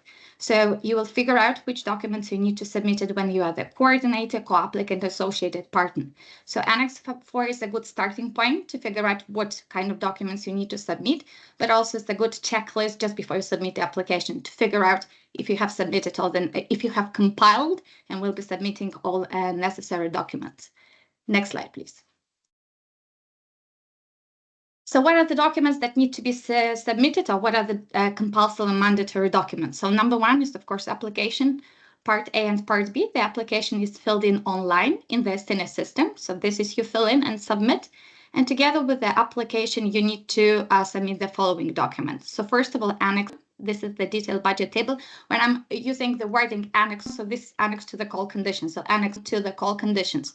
So it is a detailed budget table, Excel file, which you need to fill in and submit together with the application. The second document, which you need to submit, is either Annex 5 or Annex 9. Now, let me clarify here. So in all the cases, when coordinator is not a public entity, then Annex 5 needs to be filled in and submitted. If an applicant is a public entity, then instead of Annex 5, you are supposed to submit Annex 9. One more document that you are supposed to submit is Annex 6 to the call conditions. It is pre-filled by us template, so you need to get familiar with the information provided there, and this document needs to be signed by a legal representative. Here I would like to stress the following thing. Annex 6 needs to be submitted not only for the coordinator, but also for all co-applicants, so all beneficiaries under the call. One more mandatory document is Annex 8 to the call condition. It is Declaration of Professional Competences. If you have a look at Annex 8, you'll figure out that basically there is a table which we ask you to fill in, and this is the table about competences of the coordinator's project team. So what qualifications and competences team has and whether it's sufficient to implement the activities planned for them. And the final mandatory document is registration certificate. My colleague Adminas has talked about that, but let me remind you what was said already. So if an entity has a validated PIC number, then registration certificates do not need to be submitted. But if an entity has a PIC number, but it's not validated yet, so for example, the status is declared, or if an entity doesn't have a PIC number, then registration certificates need to be submitted as well. Here I would like to stress that this rule is applicable to all participants in the project, so the coordinator, co-applicants, and associated partners. I'm okay, I'm not speeding up. All fine, yes. Okay, and quite often we get a question regarding the consortium agreement, whether it's mandatory or not. So as we I mean the granting authority, as we see it, consortium agreement is not a mandatory annex, yet highly recommended. And since for us it is not a mandatory annex, then we do not have a recommended template for you. We leave it at your own discretion. Next slide, please. Some aspects, some more important aspects regarding admissibility check. So things which are really important, which I would like to stress. All the applications need to be submitted via the electronic portal and data exchange system as SINIS, and all the applications need to be submitted by the deadline. The deadline is the 30th of October 2025 by 5 Central European time. So all the applications which are not submitted by the system, all the applications that are submitted after the deadline will be rejected out of hand. Also, quite important thing here, your application will also be rejected if you fail to submit one of the following annexes. Annex 1, so detailed budget table. Annex 5, list of previous projects, or Annex 9, so I have already talked about that. Depending on your status of an entity, you either submit Annex 5 or Annex 9. And Annex 8, declaration of the professional competences. So make sure that all these annexes are submitted together with your application. Next slide, please. So I have talked about the admissibility check, and now I will move to the eligibility check. Next slide, please. So to be considered eligible, the application needs to meet all the requirements which you find in this slide and in the call conditions. So first of all, your project, your application needs to involve only eligible applicants, co-applicants, and associated partners. Secondly, your application needs to be submitted by a consortium that meets the set requirements. So my colleague Ines have already talked about these 2 points, but if you want to analyze them in greater detail, so please refer to subsection 6.1 and 6.2 of the call conditions. Thirdly, I think it goes without saying that your project cannot involve legal entities which are subject to EU restrictive measures. The fourth, your project cannot exceed the indicated maximum project duration. This information has already been presented, but you can also find it in the call conditions. The following point, coordinated applicants need to pledge a contribution to the project from their own funds or funds from other sources. So as I pointed out, certain portion needs to come from your own sources. The following aspects, to be eligible, the application needs to be submitted by the coordinator who meets the operational capacity criteria. I'm going to present this criteria a little bit later on. One more criteria to be considered eligible, your project cannot be funded as a part of it or as a whole, or it may not be considered for funding from some other sources. So we talk a lot about double funding, so this rule excludes any risk of double funding of the activities. And the last point, to be eligible, your project needs to meet other requirements set out in the call conditions. And to conclude, if one of admissibility or eligibility criteria is not met, your project will be rejected. Next slide, please. Now let's have a look at expert assessment, which, as I have pointed out, is more in-depth quality assessment of your application or of your project. Next slide, please. So all the applications which are found admissible and eligible, in other words, those which meet admissibility and eligibility criteria, will proceed to award criteria assessment. Award criteria assessment is assessment against award criteria. Under this call, we have 3 award criteria which are named relevance, quality, and impact. Each award criteria has a maximum number of points and has the threshold. the overall maximum number of points which you can score, which your not you probably, but your application can score is 100, and the minimum number of points which your application needs to score is 60.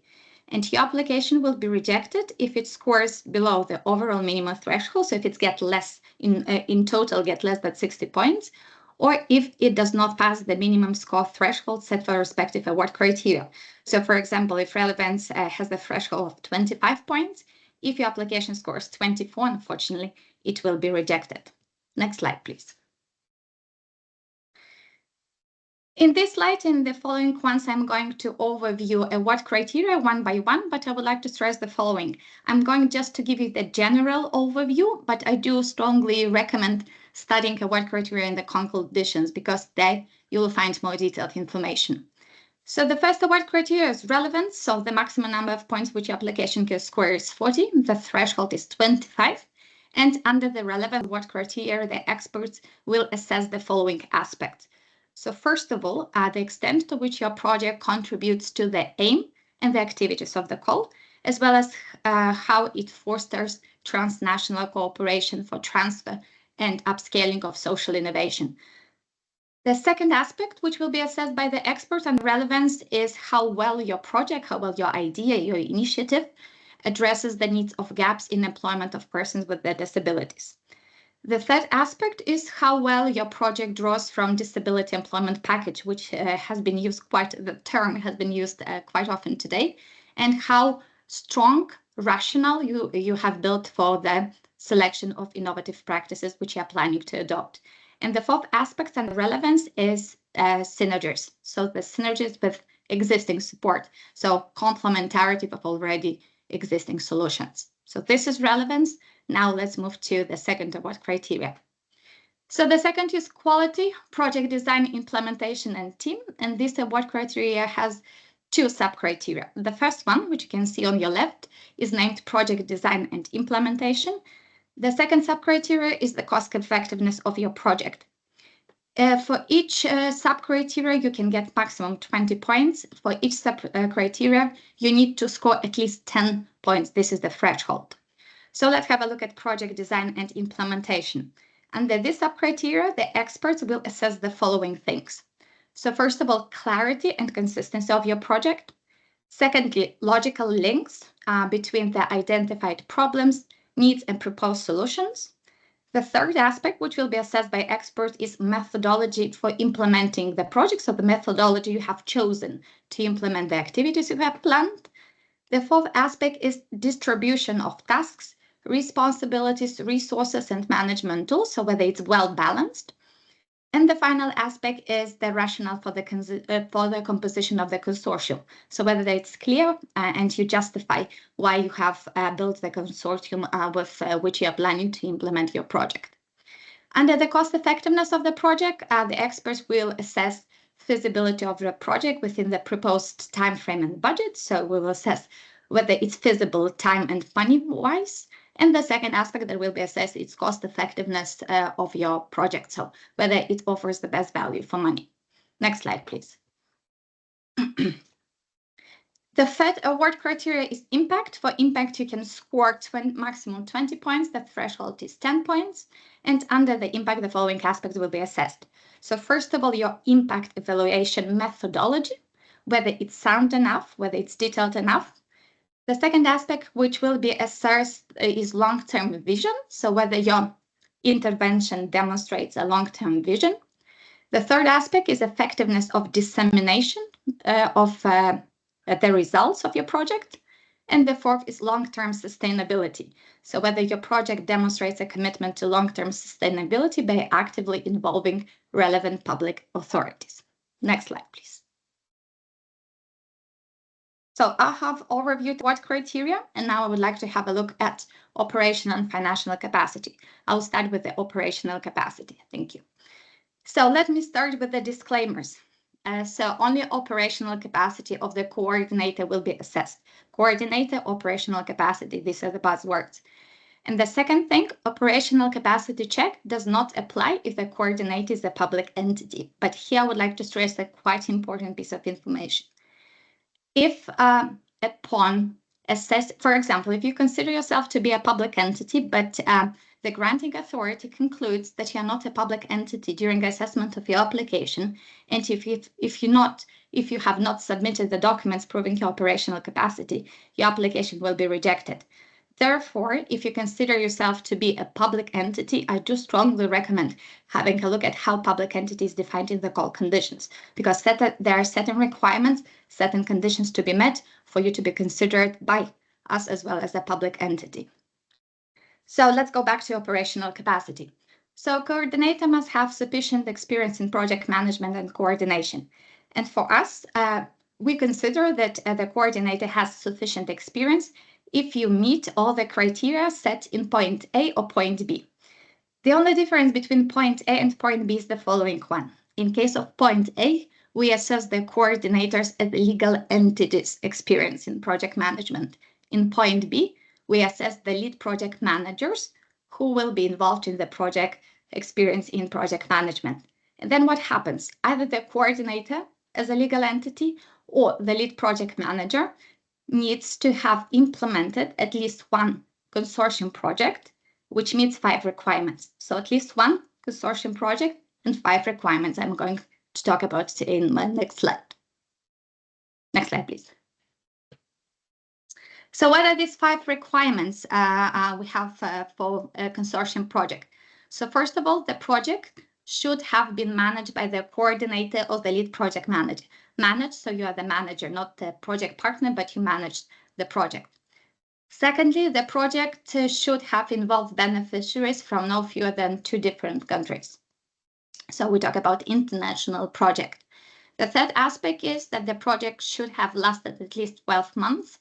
The fourth aspect, the total budget of the project should have been more than 200,000 euro, and that the project should have been implemented within the last 5 years. So from the 1st November 2020 till 29th October 2025. And here I would like to stress the following one. The project which you use to justify that you have sufficient operational capacity needs to be completed or needs to be finished before submission of the application. Next slide, please. Okay, so, what kind of documents you need to submit to us to prove that you as a coordinator have a sufficient operational capacity. So first of all, it's Annex 5, list of previous projects. I'm giving you the screenshot of Annex 5, but basically it's the table where you put in all the information related to the project you have implemented and proving us that you have implemented the project which meets 5 requirements I have just introduced. Together with the Annex 5, you also need to submit the proof that at least one of the projects which you have implemented meets all the 5 requirements. So we do not have an exhaustive list here, but for example, such proof could be the grant agreement signed or a link to the official website of the funding instrument of the program. So for example, if you have implemented a Horizon project, which meets 5 requirements, so it's sufficient for us to give us the link to a official source.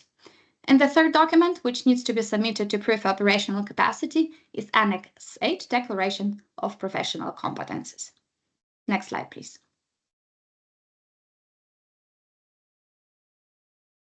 A couple of words about the financial capacity, because we check operational capacity and then later on we check financial capacity. So again, only the financial capacity of the coordinator will be assessed. Secondly, financial capacity verification shall not apply to public entities. So if you are a public entity, we will not ask you to justify that you have sufficient financial capacity. And the third thing, financial capacity will be assessed if the application is pre-selected for funding.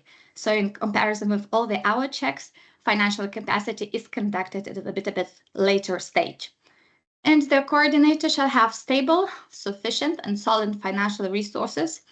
And the financial capacity will be based on well-known indicators such as assets, liabilities, revenues, but we may also take some other aspects into consideration. For example, your experience in EU funding or your experience in coordination of transnational consortium projects. I'm not going into detail here, but for the list of the documents which we will ask you to submit for financial capacity, you may refer to subsection 7.1 of the call conditions. And the conclusion here, the following one.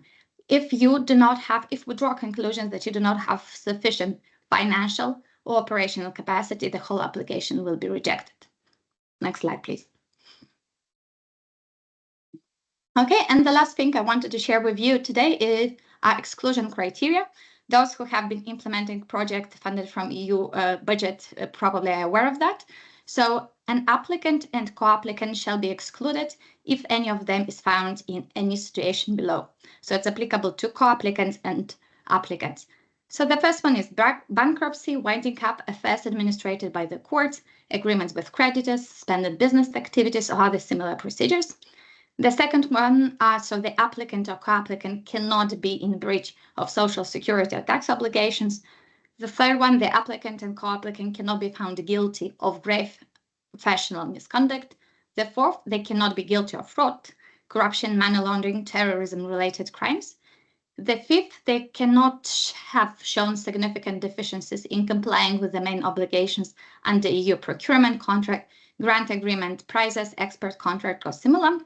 Then they cannot be found guilty of irregularities within the meaning of the Article 1 of Regulation number 298895, and they could not have created an entity in another jurisdiction with the intent to circumvent fiscal, social, or other legal obligations in the country of origin. Next slide, please. So thank you for your attention, and the next steps are yours. Ina, the floor is back to you. Thank you, Beata, and thank you for your presentation. Yeah, in a nutshell, usually the drafting of application takes time and a lot of effort. So please at least consider scanning, not at least consider, but scan or recall conditions and pay specific attention for mandatory documents that have to be submitted with your proposals. And as Beata mentioned, there's only 3 or mainly 4 of them. It's Annex 1, detailed budget table. Then we have Annex 5, list of projects, of a previously implemented projects, or a public body or questionnaire. There are some specific requirements for that. Even if you consider yourself a public body, please go through these requirements because they are slightly specific for this call. And probably if you are not sure if you're a public body or not, it's safer to submit both annexes than be rejected. And also, of course, declaration of professional competence. And this is like a bare minimum. Just let's go for it so you not waste your time, because we really want you all to succeed and to go through all assessment process. And of course, it's very important to pay attention to the operational capacity of a coordinator. That's also can be a stumble point for some of you. So please pay attention. And also you need to remember, because we draft some annexes and put templates next to the call conditions for a certain purpose, so we can find and assess your applications. So please use these templates. Do not use any other documents, because they are designed for a certain reason. So thank you. And yeah, let's move on to our last presentation. And I want to welcome back Aurelia, who will give a presentation on matchmaking. As Gediminas mentioned, and as was mentioned more than once, that projects and initiatives supposed to be transnational projects. So it should be involve more partners from at least 2 different member states. Some of you might already have such partners, some of you not. If you do not have such a partner, we have a solution for you, and Aurelia gonna present you a virtual tool. So hello again. I will try to be slower, and I will present some practical information about the upcoming virtual matching event. Next slide, please. So the online matching event for applicants, for potential applicants, will take place over 4 days from the 8th till 11th of July. The registration will open from the 1st of July, and all the details and registration links will be announced at the events page of the European Social Fund Agency website, socialinnovationplus.eu. So you can find all the links there. So please follow this page to check for the newest information. Next slide, please.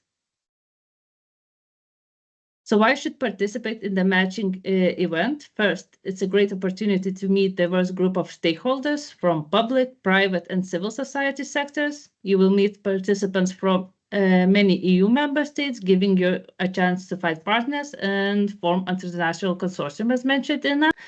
It also is a way to make yourself visible to other actors in the social innovation ecosystem. A platform includes an AI-based tool to help you arrange meetings and find relevant partners more easily. Next slide, please. So how to participate? Participation is very simple. First, you register to the event when the links will be open in the event. Then create your profile to show who you are and what kind of partners or cooperation you are looking for.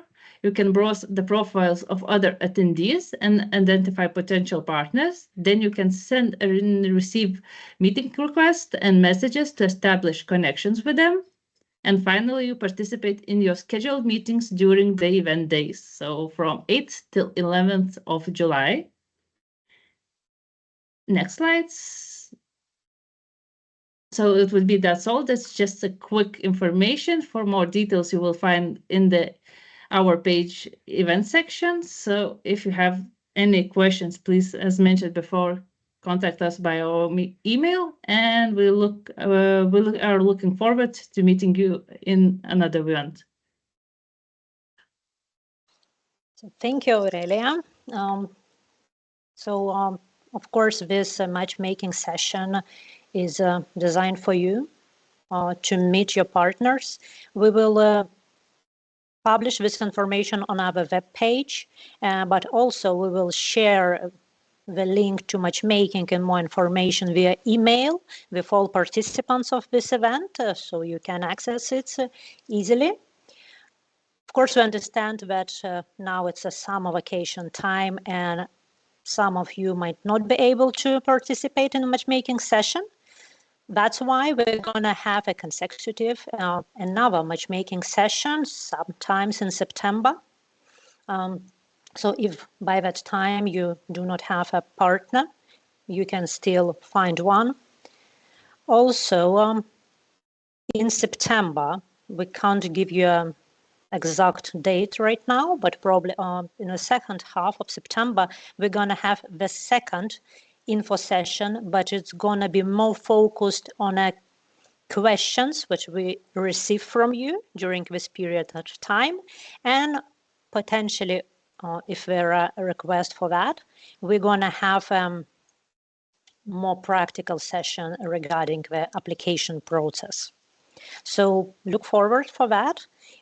All information will be published on our webpage of European Competence Center for Social Innovation. It's socialinnovationplus.eu.